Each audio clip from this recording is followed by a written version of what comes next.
Valley, hooey Hollywood, where any office boy or young mechanic can be. Welcome in, everybody, to another episode of That Movie Show. Mike Wendt and Eddie McCabe doing another week of movie talk. Please follow us on social media at Mike Wendt, at the Eddie McCabe, and hashtag That Movie Show. The website is thatmovieshow.net, where you can find the archives and also links to the audio podcast, which is, by the way, available on any and all audio podcasting apps. So please hit the subscribe button. Eddie, how you doing this week?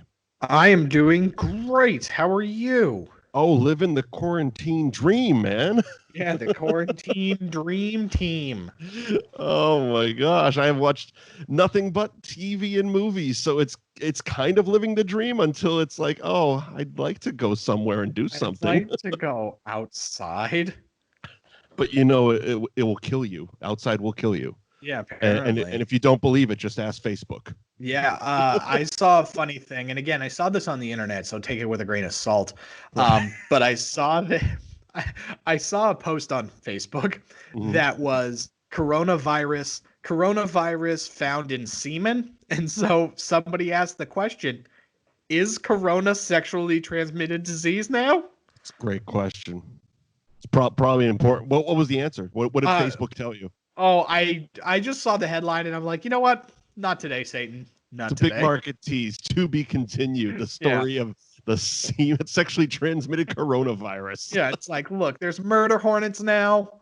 We're supposed to have like a nor'easter this weekend. It's supposed to snow this weekend. You know what? Just bring on the meteor. Just bring it on. You know what? 2020 can just eat a bag of dicks. That's a huge bag of dicks. But that's why we're having a little bit of fun on this show. We're doing our action movie quarantine. And this week, The Expendables. Ready for it? I am very ready for it. What's my oldest, worst friend doing here? Both your names came to the top of the list. Only an idiot would do this job. How much? Oh, like I said. A team of legendary warriors. So, we are working for the agency. On a mission. What's wrong with this picture? Everything. They weren't expected to survive. Great, they got a small army. What do we got? 4.5 men. Not so funny. It's not easy being your friend. What happened to you? Got my ass kicked. Let's see what you got. Hey! Get out there! Why me? Get smaller! Oh! Come on! Are you crazy? You're gonna kill me! You're welcome! You got a problem with it? My turn! I call that a tie. Come on, keep dreaming. The Expendables. Start. I was very excited to do this because I absolutely loved this movie going like when it came out, right, way back in the early 2010s. Actually, at 2010. You know, back when that happened, I remember being super duper excited about this movie. It's crazy how through doing these action movies, we've seen different periods of action movies. Yeah. And kind of like what different action movies are and what they were and how they've changed. Sure. And it was crazy because like a couple weeks ago when we did John Wick 2, right? Did we do John Wick 2? I don't know. We did John Wick 3. Parabellum. Yeah, but we did John Wick 3, and, you know, go watch that because I'll gush all over that movie because I absolutely love it. But it's but it's like how amazing that action movie is. And then you watch something like this where it's so grandiose and over the top and actually closer to Commando than it is, you know, it's closer to Commando than it is a John Wick type action movie, which is now kind of the trend, you know, that sort of Bourne Identity, Mission Impossible, you know, John Wick type action movies where the people involved probably have something to do with it as well. Whereas John Wick is made by, you know, a stunt team taking it very serious. This is made by Stallone calling his buddies up. Yeah, this is, you know, I'm really sad that this franchise, I mean, they were all super old when this happened, but I'm really sad that this didn't get a Fast and the Furious type, like 9 sequels. Yet. Yeah. Yet. I mean, we've had 3. The last one came out in 2014, so it's been a bit. It's been 6 years, but there's always been talks of a 4th Expendables movie. Of course, if you follow Stallone, it's happening next week. Yeah, of course. he is the consummate teaser. But before we jump into the movie, of course, got to do the business.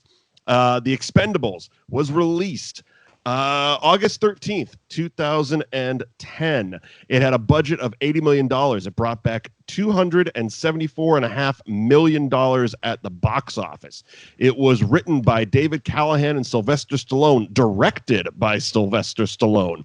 And it stars Sylvester Stallone, Jason Statham, Jet Li, Dolph Lundgren, Eric Roberts, Randy Couture, Steve Austin, Charisma Carpenter, Terry Crews, Mickey Rourke, a partridge in a pear tree, a whole bunch of knives and digital blood. Yeah, cameos by Bruce Willis and Arnold Schwarzenegger. Okay, so that's the thing. I remember now. First of all, which how did you watch this movie? I have just the regular version. Okay, so you watched the theatrical version. I watched Stallone's director's cut on Blu-ray. Okay, and we'll get into certain differences because it's almost a night and day type of movie. The director's cut is wildly different. It's not just like, oh, here's some more violence. Like, he actually changed the tone of this movie in the director's cut. So, back in 2010, I was a young lad of, probably like, 20, 22. I was 30. But watching this, I was like, yeah, guns, blood, rah. And then, but now, like, watching it with more of a critical eye this time, there is a lot of stuff in this movie that kind of gets glossed over in the theatrical cut 100%. That I feel like if we had a longer version of this movie, would get flushed out a little bit more. The Randy Couture. Yeah, so the director's cut definitely dives deeper into the characters. It's 15 minutes longer, and there's a lot more character. And speaking of Randy Couture, his is like completely different in this one. Like, he actually has monologues and all kinds of stuff. Like, he tells his whole backstory. Right, it's really fleshed out.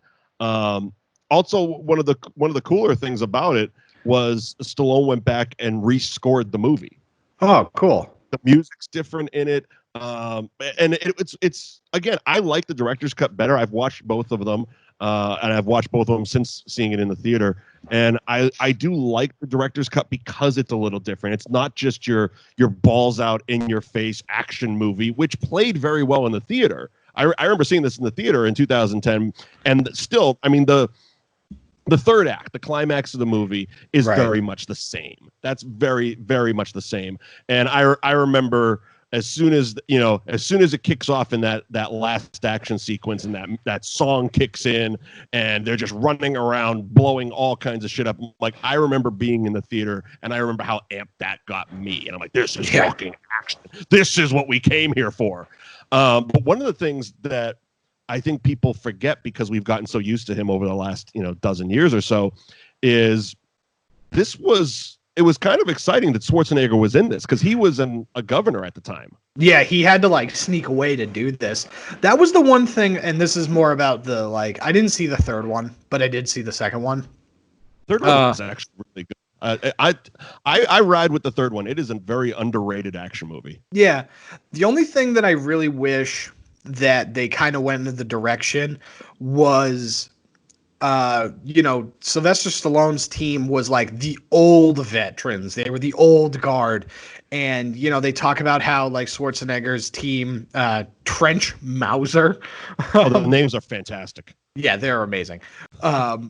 Jason Statham's name is Lee Christmas. Steve Austin's name, Payne. Yeah, Mickey Rourke is Tool. Yeah, they're great names. But I wish that Arnold Schwarzenegger's team was like younger action stars. Like, he went and got the young guys, and that's his team, so he doesn't have to necessarily go through all of the stuff. And like, That would have been definitely a cool I mean, that does happen in the third one. That's basically the plot of the third one. Like Ronda Rousey and a bunch of younger, action people are the next generation of Expendables that he recruits, while still having Jason Statham and Jet Li and Randy Couture and his whole gang, because they never die. Just for a few more of the names: Terry Crews, Hail Caesar. No bullshit. Yeah, that's right. Hale Caesar. Hail Caesar. Hail Caesar. Dolph Lundgren is Gunnar Jensen. Yep.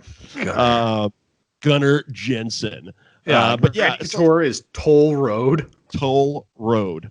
I mean, really? Yeah. And these aren't like in quote nicknames. These are their names. But yeah, it's one of the things after watching it, I was like, I didn't expect myself to say this, but watching it this time around, I really wish I had more Mickey Rourke in this movie. I forgot Mickey Rourke was in this, and I wish Mickey Rourke, it was like prime Mickey Rourkin, and I feel like he's disappeared again. Well, the reason, and I actually did some research because I'm like, why wouldn't he? I mean, and he was, the scenes he was in worked so well, and he was such that cool, sleazy biker. Yeah. It was Mickey Rourke. You know what I mean? Yeah. But so I did some research, and the reason was he filmed his scenes in The Expendables on his 2 days off while filming Iron Man 2. Yeah. Okay. And if you look at him, he's got that same weird hair shit going on that he had in Iron Man 2. Yeah, that weird dreadlock thing that totally works. Yeah. So it was one of those things, because it was the Expendables have basically become the cameo film. Right. Even looking through, because I started watching before we started recording. I started watching the second one again, and there was like the names that Stallone was throwing around. They wanted to get Nicolas Cage and John Travolta in it. Of course, yeah. Face off. He's been trying to get Jackie Chan in him since the first one. Yeah. Just a whole bunch of them, and I'm sitting there like, all right, I've seen 3 of these movies. If there is an Expendables 4, there's no question they need to get Danny Trejo and Hulk Hogan in those movies. Bottom line. Yep, 100%. I mean, I'm surprised that Hulk hasn't been in 2 or 3. Right. I mean, Stallone and him are buddies. They go back to Rocky 3. Yeah, Mr. T should probably be in this. Mr. T. You got to get him to stop talking about his mama, but yeah, Mr. T could be in these. I mean, he's still in his Hall of Fame induction. Him and Hillbilly Jim. Wesley Snipes was originally offered the role of Hail Caesar, but couldn't do it for he was, let me see. Oh, here it is. I was going to say scheduling. No. Due to his tax problems, he wasn't allowed to leave the United States without court's approval. So then the role was given to Forrest Whitaker, who couldn't do it based on scheduling conflicts. And then the role was offered to 50 Cent, who turned down the role to focus on his music career. And then Stallone decided to cast, and it's written here as this, former NFL player, Terry Crews. Yeah. Wasn't Terry Crews by then? He might have just been that dude from White Chicks at this point. Okay. He definitely wasn't Terry Crews at this point. Didn't he do some weird, wasn't he like part of some weird, like, not pro wrestling, but like, wasn't he like a BattleBots guy for a while? It was some weird Battle Dome. Okay, so it was kind of like see. I'm gonna see. It was almost like American Gladiators reboot. Yeah. So it was, if it's what I think it is, which is my favorite thing in the world, is Battle Dome. Yep, there it is. He was T-Money on Battle Dome. Battle Dome was American Gladiators meets pro wrestling, and American Gladiators was pro wrestling. Yeah. So, well, the thing is that it was like in American Gladiators, it was like, hey, you need to like run this obstacle course, and this muscle-bound dude named Malibu is just gonna shoot tennis balls at you. Avoid the tennis balls and like hit the target. And that was it. And like there was no interpersonal dynamic between the gladiators. And so Battle Dome, they had interpersonal dynamics, and there was like a champion of the Battle Dome that was like one of these people. And yeah, like it was ridiculous, and I loved it. And I think it lasted he was definitely Terry Crews at this point, because this was 2010. I'm just going through his IMDb, and I mean, he was Terry Crews around The Longest Yard, which was 5 years earlier. Like that and White Chicks came out in 2004 and 2005. Cheeseburger Eddie? Cheeseburger Eddie. I mean, it was like, and then you look at him. I mean, granted, he's the guy who doesn't turn down roles.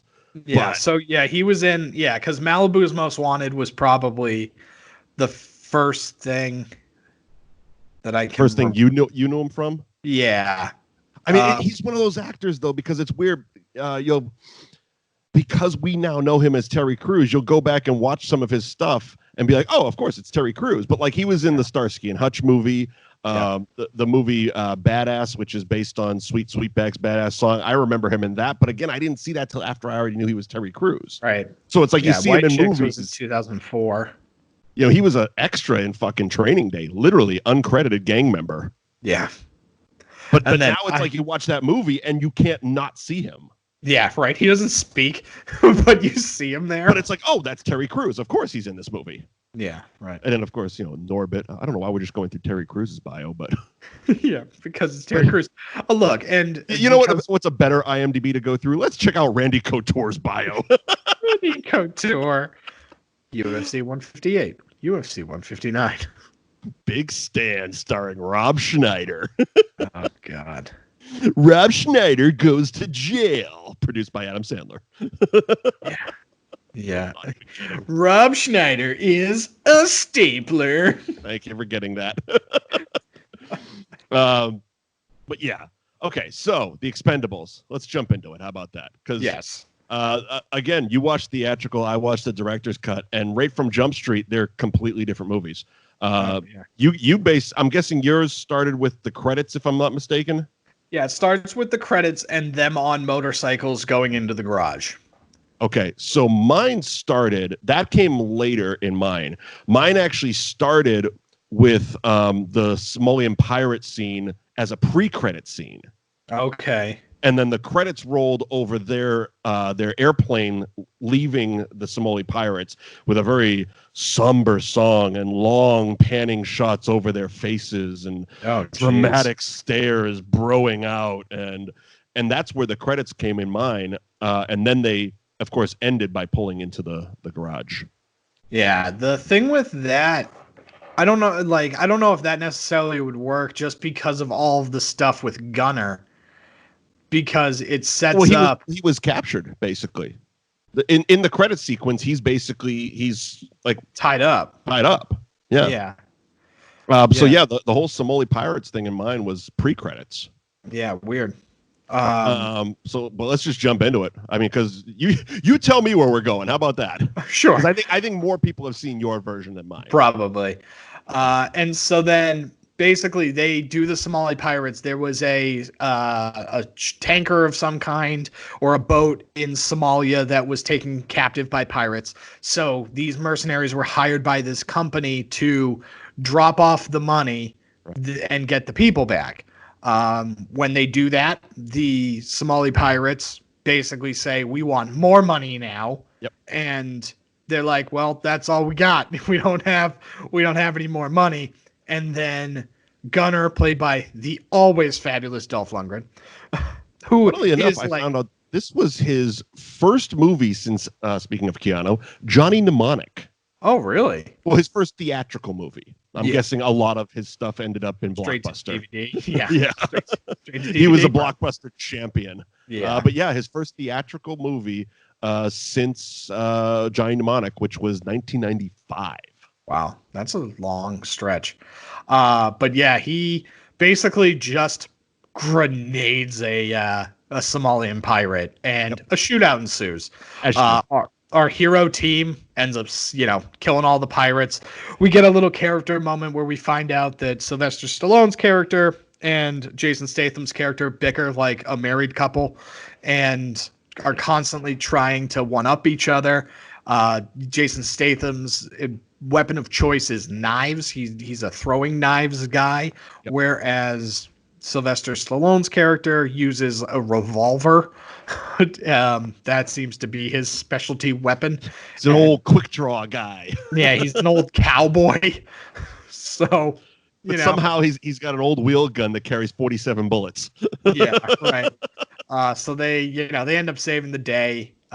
Gunner you know, in a character moment for him, you realize that he's kind of like off his rocker and kind of like on drugs because he's up there gonna hang a pirate, and they're like, hey, we don't do that, like don't do that.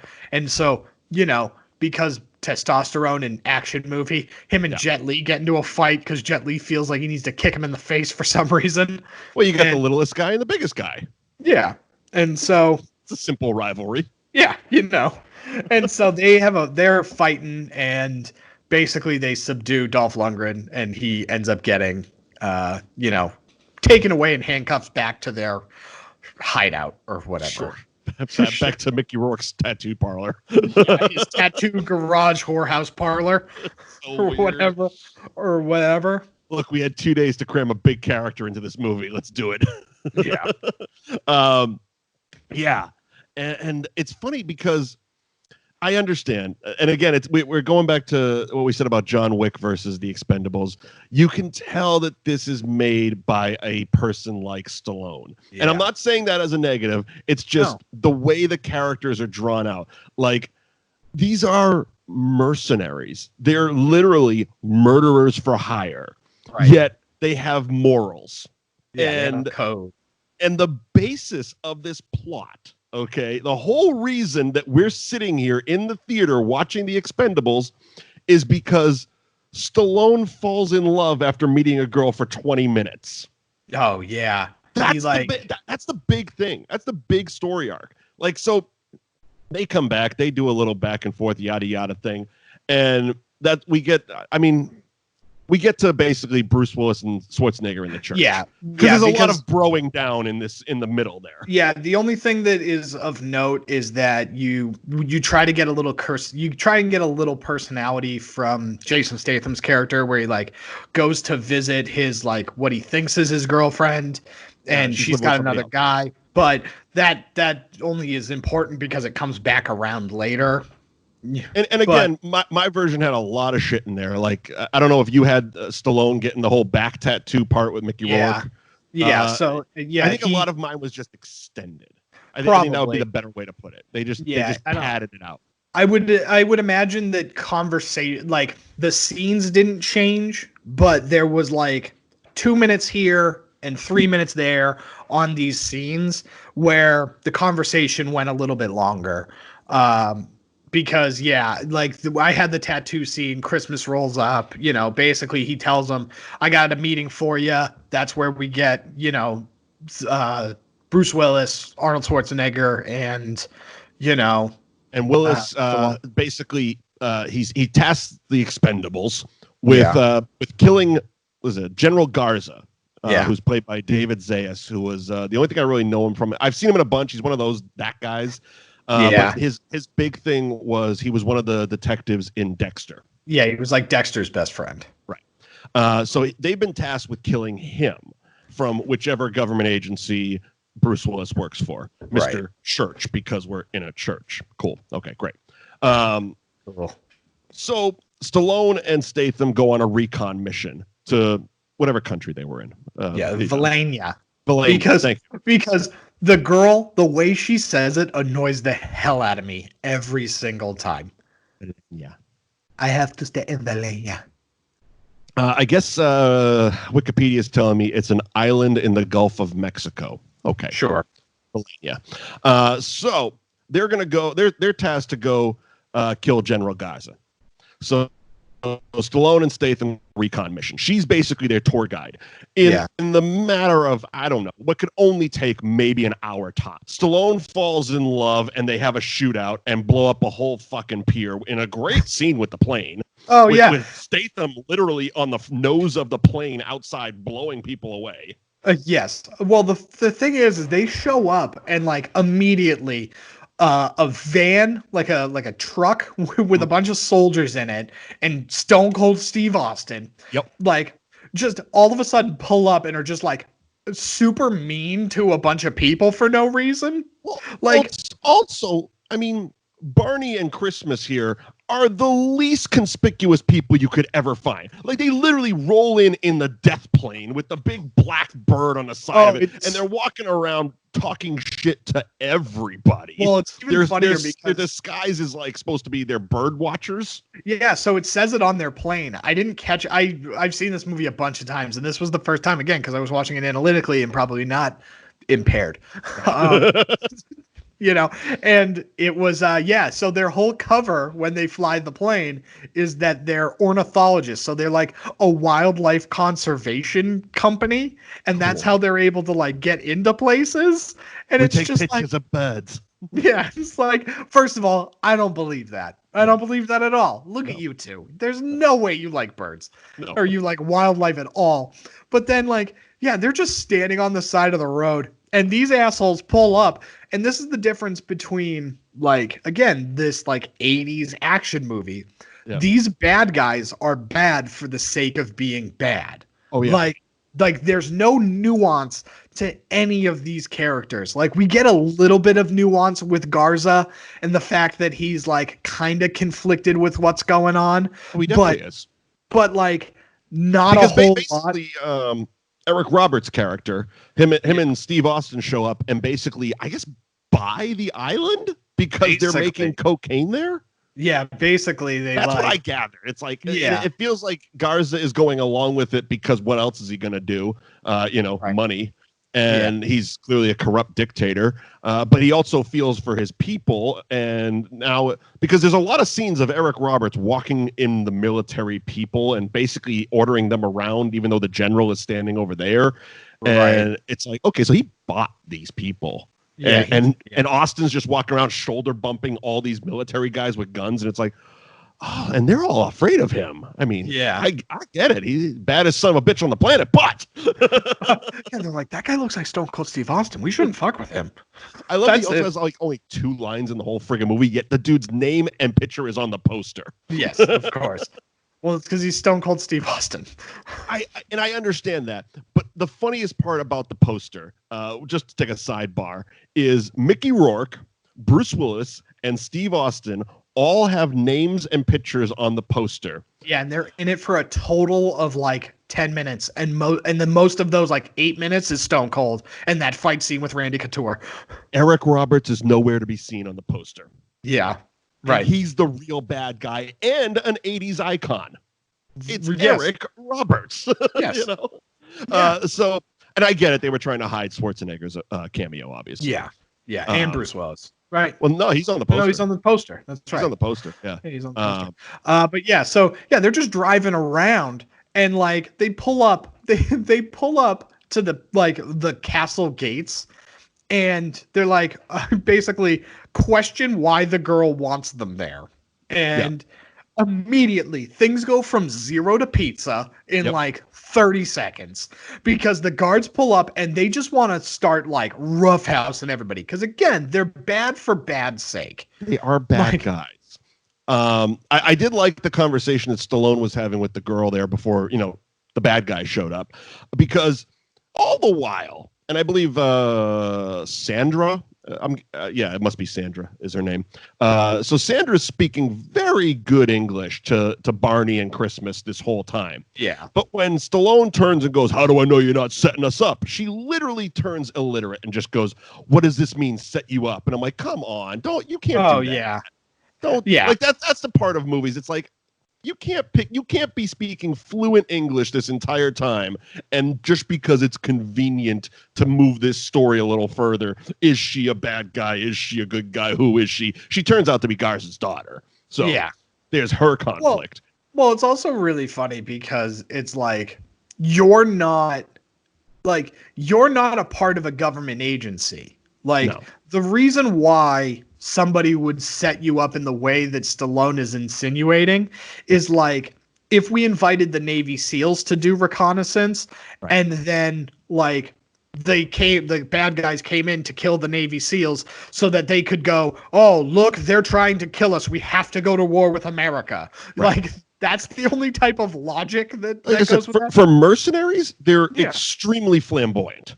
Like right. they basically are wearing big neon signs saying we're mercenaries. Oh, yeah. And so then basically they decide, like the bad guys decide that they're going to take the girl back to her father because that's supposed to be the big reveal, is that, you know, she's the general's daughter and that's why she wants this whole thing. And they're like, well, we'll have to kill these guys. And they're like, all right, sure. That escalated very, very quickly. Sure. You didn't even let us get to where ornithologists photographing birds. Like, you didn't even let us say that. Right. And so they shoot their way out of this and take off to their plane. And the whole time, Stallone's being like, the girl's coming with us. And she's being like, no, I don't want to come with you. I'm staying here. You're coming with us. Yeah. And I'm just like, what the fuck do you owe her? Yeah, right. She's literally a tour guide that might have set you up. Yeah, right. You think maybe have set you up for some reason. And so we get back to the plane, and Statham is trying to get her on the plane, and she's like, I don't want to go. And for once in this action movie, someone has some logic. He's like, all right, fine, fuck off. And lets her go. Yeah, I gotta start this plane. So either get on or get off. I don't care. I got people to kill. You can either get on or get off. Yeah, so they take off, and I still don't understand. Like, I've watched this movie a million times. Right. And I don't understand, like, for somebody the entire time, they're like, yeah, fuck this. We're not doing this job. Fuck this. Not doing it. No, no, no, no, no. They decide to send the biggest middle finger to these people, but for no reason. They're like, yeah, we're away. Like, we can just get away or whatever. They were and free. It's fine. Yeah, like we're good. And no, they decide to circle around to fly over the town to then dump fuel on them, which I don't know much about planes, but I'm pretty sure that, like, there isn't a gas station in the middle of the ocean on the way back to wherever you normally have your plane. Right. You know? So you dumped a bunch of fuel on them and then used a flare to light them up. The first thing they did was Statham climbed under the cockpit and came out on the nose. So he's sitting there, sunglasses on, cool as shit, t-shirt flowing in the breeze, and there's big guns on the front of the plane. So the first pass, they're coming past the dock there, the loading dock. Boom, boom, boom, boom, blowing it up with big bullet holes. Everybody's getting shot to shit. Then they make their reapproach. Yeah. That's when they dump the fuel. And yes, still on the nose of the plane, he hauls off a flare gun. And I was just like, this is an action movie. Yeah. Like, look, I think that answers your question. That's why. It was cool as shit. It was so fucking cool. And but again, fist bump on the way home.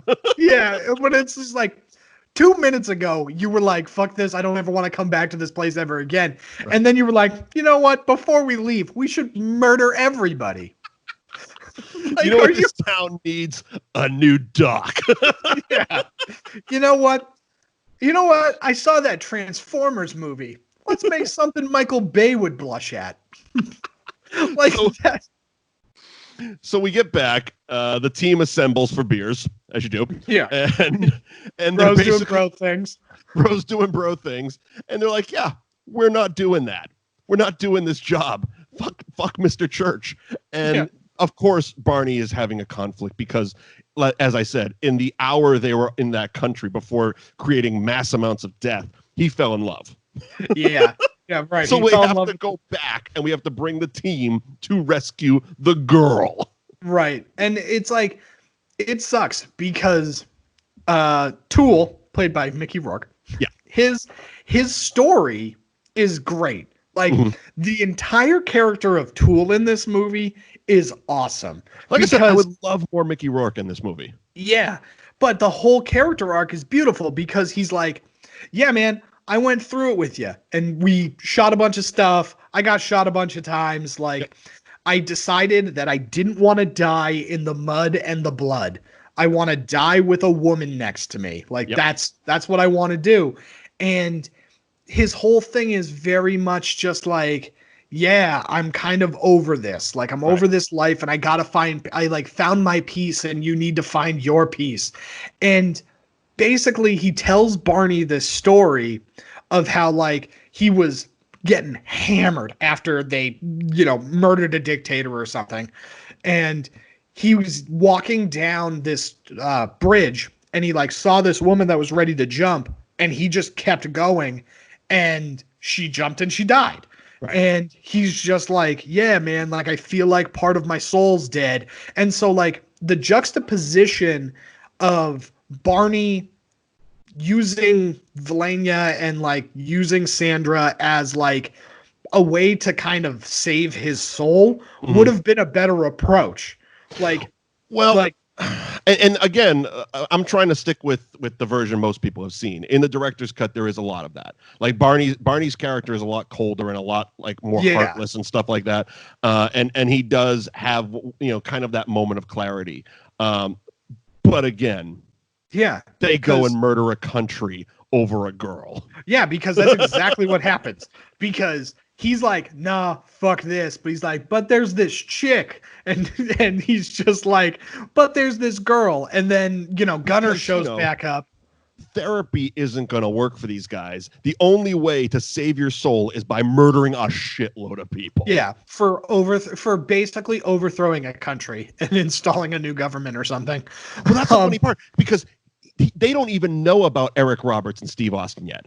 Yeah, no. They don't even know they're a part of this. Because they just took pictures of them. They don't even know at the end. Like, to skip forward to the last standoff between Stallone and Eric Roberts. Eric Roberts is standing there with the girl with a gun to her head, and it's basically like the Thanos Scarlet Witch thing, where he's like, "You're not taking me alive. I'll put a bullet in her head." And Stallone's like, "I don't know who you are. I'm here for the girl." Well, you're just a bad guy in a suit.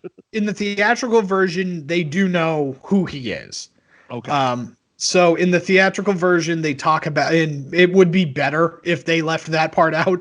But basically, Dolph Lundgren shows back up and tries to murder them. And he okay. Because that does happen, because Lundgren turns on them and basically has the meeting with Eric Roberts and Steve Austin. Yeah. Which is one. Good. We do get the very, very fun line of like, I don't want to talk to a giant with a shotgun. Yeah. I mean, again, it's one of Steve Austin's 2 speaking scenes. Yes. so it's good. But yeah, even his turning on them was kind of minimized in the director's cut. Basically, so it made it a little bit more believable when he turned back into a good guy at the end. Yeah. So he, but yes, Dolph Lundgren turns on them. And so that's where he finds out that like Eric Roberts was sent him to kill him, and that's where we find out it was like, oh, Mr. Church probably works for the CIA, but we're not sure. And the reason why they're sending us is because they can't send the SEALs because they don't want to murder Eric Roberts, who used to work for the CIA. Right. And they're like, okay, and we have to go save this girl because I want to bone her. Right. That's exactly what it is. But the funny part is, so they get there and, hell breaks loose. Eric Roberts kills Garza anyway. So that happens. Their job is technically done for them. Yeah, because Garza basically is like, Eric Roberts kidnaps the daughter, basically, and is torturing her. Because even though Dolph Lundgren shows up and is just like waterboarding scene, I'm not going to lie. Yeah, real savage. But Dolph Lundgren shows up because he's torturing, waterboarding this girl because he's like, who are those people? And then Dolph Lundgren shows up and is like, I used to be one of those people. Here's all the information. Right. And so I don't know why you're still torturing this girl. Like, I don't know. Sadists? Because for fun? Because bad guys doing bad guy things. Because action movie. But basically, that's the thing that turns Garza. Garza's like, you know what? Fuck you. Like, I'm taking my country back. And like has the guards like paint their face up to like for loyalty or something. I don't know. And yeah. It would look like conquistadors. Right. It was whatever. So, they got their war paint on. They're ready to go. And Garza is killed immediately. And kind of the troops just go, okay, I guess we got a new boss. And he's an American in a suit. Yeah, right. So all right, we're on Eric Roberts' team. So Stallone and the Expendables show up, and they start planting bombs all over the place. Yeah, they're they try to make their way to find the girl. And we're down in these hidden tunnels, which are lined with cocaine. There's just bricks of cocaine everywhere. Yeah, it would make Scarface blush. Right. And so we're down there and just, fighting. Yeah. Everyone's kung fu fighting. Knives, guns, Steve Austin. It's wonderful. Yeah. Some vaguely Australian guy that likes to kick. Actually, his name in the movie, The Brit. Oh, yeah, okay. Okay, sure. He likes fuck a character name. Yeah. Because who cares? You're just here to kick things and make a quippy one-liner about how you would have shattered Sylvester Stallone's ribs if he wasn't wearing Kevlar, and it's like your shin would be broken. Yeah, you can also take the vest off.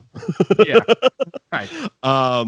So fun fact during a lot of this is there is a Stallone Steve Austin fight, and one of the things that came out of that fight was Sylvester Stallone fractured his neck when in the very, very end, when Austin does the tackle into the bricks, Stallone actually basically broke his neck in that scene and needed surgery during the filming. That's irony. Side note on that as well, as Steve Austin's running to the helicopter a little bit later, he almost lost his leg because one of the bombs went off too early and blew like right next to him. The only thing that saved him was he was carrying the big bag of money. Oh, wow. Good for him. So dangerous shit happening. We get the great scene where the Expendables are kind of, they're batting down. They're getting overwhelmed with all the bullets, and Terry Crews just murders everyone with one of the greatest guns ever. Yeah, he's just got this like semi-automatic shotgun that has like bomb rounds or something. He explains it on the plane. There was a lot of exposition on this gun that we really didn't need because of the movie it's in. Yeah, right. We're not looking for realism here, guys.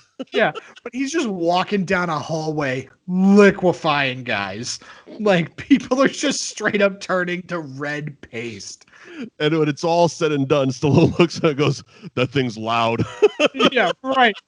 But Terry is also, we get a great one-liner from Terry Crews. He goes, "Remember this shit at Christmas." Which, again, the first few times watching it was mildly confusing because it came right after a lot of explosions, and I thought he was, for some reason, yelling at Jason Statham because they named this character Christmas. Yeah, they named this character Christmas. And they go out into the field. And this is where that heavy rock song plays. This is the big action moment where, and again, watching this, I really liked it because it didn't do one of those tropes that Marvel has done excessively, which they have the phantom earpiece that everyone can communicate on. Oh, yeah. This was just mercenaries killing bad guys, and nobody was really talking to each other. It wasn't like, "Oh, watch your flank. Oh, watch your..." That's the part of Marvel movies I'm like, really? Doctor Strange has a fucking Bluetooth on? Yeah, right. I mean, come on. Yeah, he's got an earpiece. All these people who aren't wearing helmets and have never worked together, like they're on Titan and Star-Lord can talk to Iron Man. I don't think they're on the same frequency unless it's some kind of CB radio deal. Yeah, right. Breaker, switch over to channel 9. This is Iron Man on approach. Yeah, right. I mean, come on. So they didn't do that bit. Of course, I say this, and I was commenting to myself when I was watching it this morning, and then I start watching the sequel, and yeah, sure enough, they're all talking to each other. Yeah, right, of course. They got Liam Hemsworth as a sniper in the opening of the second one, and they're just talking all over the place. There's bombs and shit. It's like, come on. I've tried to talk with my window open in the car. You can't hear shit. Yeah, let alone when bombs and Stone Cold Steve Austin are just going off. Randy Couture and Stone Cold Steve Austin get a fight, which is... Of course you do. Because of course you do. And Stone Cold Steve Austin gets set on fire. A little bit more subtle in the director's cut. Because I remember the theatrical one, and I remember being like, wow, that looks terrible. That CGI fire did not really work well. No, so they cut a lot of It honestly, it left the director's cut left his character kind of ambiguous. You did see him start to get caught on fire, but you never see him die or really get engulfed. Mostly because he was probably trying to cut out the bad CGI. But it was funny because in some of the interviews to promote when they were doing pre-production on the sequel, Bruce Willis was talking about Steve Austin coming back in the sequel. And it was one of those things that just like kind of just went away when they started filming. Obviously, he wasn't in the sequel, but I'm like, that would have been an interesting twist. Like, because I mean, you don't know who Bruce Willis's character is, and clearly he works with Eric Roberts in some way, or at least used to. And all of a sudden, in the sequel, it's like imagine the plane. Bruce Willis comes out of the cockpit, and oh shit, there's Steve Austin. It's like, oh my god, the tag team of Baldies. Yeah, right. And he's like all burned, like it's half his face. He's wearing Kane's mask for some reason. Yeah, exactly. You know, we'd have fun. We could have fun with it. But yeah, so anyway, so he's really dead. They chase Eric Roberts into the jungle, and he's like, I'm gonna kill her. And he's just like, why did you come for me? I would have paid you triple to go fishing. And then in the dumbest, worst line in this movie, that's when Sylvester Stallone goes, I didn't come for you. I came for her. And you got to think if you're Eric Roberts, like, oh man, I could have just walked away. They didn't even want me. Yeah. Like, what? This asshole's just in love with this girl. What are you talking about? Look, if all this death doesn't say love, I don't know what it is. You know, and then basically they shoot him, and Sylvester Stallone and then Jason Statham throws a giant knife through the back and like in through his chest, and it comes popping out. And in a callback that we desperately needed, goes, we'll call it a tie. Yeah. Because they like tried to see who was faster. Yeah. Their one-upsman bro down shit is some of the cringiest stuff you get out of these movies. It's like, we get it. Knives, guns. But how did you know he was here? They're in the woods. And as I said, you don't have the Marvel earpieces. Yeah, there's a scene like when they're doing the reconnaissance and they're like in the truck and they like stop, and he's just like all of a sudden starts being like, say that we like to see the world from different perspectives. And it's just like, why are you being pissy? Like, well, okay, so that I can actually explain, because that was one of the fleshed out scenes in the director's cut. That truck drive was a lot longer, and it was all about it was basically a relationship talk between Stallone and Statham about Statham's girlfriend and women in general and women in this job and blah blah blah blah blah. And it was long, it was drawn out, and it ended with Jason Statham throwing his hat at Stallone and the girl and marching off into the woods. Yeah. Okay. So it was a lot longer. And that it again, certain scenes make more sense. Like if I watched the theatrical cut, yes, I would say the same thing. Like, why is he pissed? Why are you so angry so quickly? Yeah, like all of a sudden you're just like pissy when it just seems like, hey, I'm gonna like get out here and like look over here to see what the palace looks like, and you go over there to see what the palace looks like, and then we'll meet up. You know, like it seemed far more tactical, and now all of a sudden you're just like, I'm being a giant dick about this. Right. Like, but yeah, and okay, so and again, I don't know if this happened in yours. So they're wrapping things up. I mean, they blew everything up. Terry Crews everything's blew up every tower imaginable. Oh, and so how they blew up the helicopter to get us into the woods with Eric Roberts, because Eric Roberts was going to the helicopter, and Stallone tries to pick up this big metal tank thing. Yeah, and he goes. And just happens to be by Terry Crews, and he looks at him and goes, "It's too heavy." And Terry Crews picks it up and goes, "Where do you want it to go?" And he just goes, "Throw it as high as you can." So he throws this big metal gas can into the air. Stallone pulls out his old Western wheel gun, pisses bullets away, and blows up the helicopter. They blow up. Jet Li blows up basically a river of gasoline.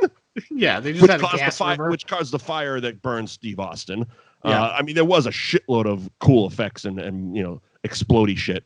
But yeah, so then they get back to the plane and they got Sandra with them.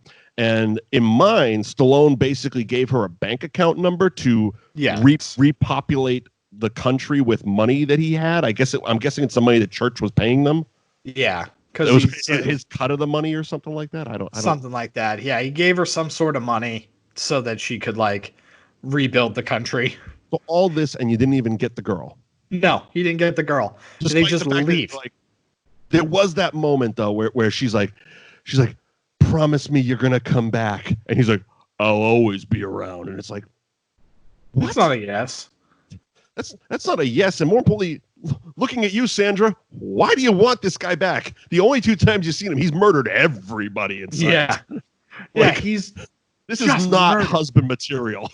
Yeah, like what are you talking about? Like, what do you expect this guy's gonna do? Like, are you expecting him to come back and be like, I'm gonna live on this island now? You know what? I really like their mango trees. I'm going to get a mango stand out in the town square and just sell mangoes. Yeah, now that Stone Cold Steve Austin just isn't being a jerk and pushing stuff over, like, I think I'll just sell stuff at the farmer's market, I guess. We're going to open a really nice, quaint B&B. Yeah. Bullets and broads. Yeah, that is. So we get back, and we're back at Tool's Tattoo Parlor. For a final scene of broing down. Statham and Mickey Rourke are doing knife throwing. Statham composes a beautiful poem about Mickey Rourke. Yep. All the while, the guys are just sitting there cheering, whooping it up, drinking Bud Heavies because we're men. Yeah. And that's it. Roll credits. Yeah. I don't understand the dartboard in which they're playing. Like, it's just a sugar skull. Yeah, it's a mural. And it's like, so how are you, like, are you supposed to get it in the eyes? Like, what are you aiming for? Because, like, I think based on the poem and him walking all the way out into the street, I believe it's like the knife throwing equivalent of the game Horse. Okay. Where you have to hit it like from the same spot. Okay. So it's like if you throw the knife from here into the eye, the other guy has to throw it from here and hit the eye. Yeah, because it was a massive wooden mural. Yeah, it was just this giant sugar skull, and like they're like throwing it all over the place, and it's just like Terry Crews is going bananas. Definitely was watching something else. Yeah, because he was really keeping score on something. Yeah, and it's just like, I don't understand how this game is played. It's like when in the first game of in the first movie of Harry Potter when they play Quidditch, and it's just like, I don't understand the game you're playing. You know what it is, Eddie? We're just not macho enough to understand that game. You're right. And then he like walks into the street and everybody's like looking through the door and he like throws it from the street and it's just like, whoa, the boys are back in town. Boys are back in town. And yeah, so we get the garage door credits. Yeah. Expendables, steel, metal. That's the Expendables. That was the Expendables. There is a very fun DLC for a very fun game that I enjoy playing, and if I could stream games, I would stream this game. It's called Broforce, and basically it's an 8-bit, like it's a newer game, but it looks like an old Super Nintendo or regular Nintendo game. Sure. But everybody in the game is like an 80s action movie hero. So and they all have bro in the title. So it's instead of Rambo, it's Rambro. Instead of RoboCop, it's BroboCop. And so as downloadable content, when I believe the second one came out, all the characters from the Expendable are unlockable characters. The game is batshit crazy. And it is so much fun. And it was really fun playing as Terry Crews and his like liquefying shotgun. Hail Caesar. Hail Caesar. Funny, you mentioned RoboCop, and I saw a bunch of articles this week. Apparently, Peter Weller is coming back to voice RoboCop in Mortal Kombat 11, the game. Oh, great. Yeah, so I guess that's a downloadable character. Yeah, I saw that RoboCop was going to be a downloadable character. Yeah, he's got the best lips in the building. RoboCop, last week's show. You can see it in the archives. And next week, yes, action movie quarantine continues. If we're quarantined, we're watching action movies, and it's going to be The Last Boy Scout, Bruce Willis and Damon Wayans. Yeah, it's going to be interesting. Basically, we saw Lethal Weapon, and we're doing that. Yeah. Yes. Yeah. Yes. Thank you for joining us for the Expendables here on That Movie Show. Mike Wendt and Eddie McCabe. You can follow us on social media at Mike Wendt, at the Eddie McCabe. Hashtag That Movie Show. If you want us to watch an action movie and review it, hit the hashtag. Let us know on Twitter, Facebook, Instagram, or wherever. Thatmovieshow.net is the website. You can find the archives. You can find links to the audio podcast. We are available on all audio podcasts. So hit the subscribe button and share it with your friends. And of course, the Facebook page is facebook.com/thatmovieshowtv. Hit the like, hit the share. Eddie, any final thoughts? No, just go watch more movies. Watch more movies. We'll see you next week with Last Boy Scout. Bye, everybody. It's Hooey Valley, Hooey Hollywood, where any office boy or young mechanic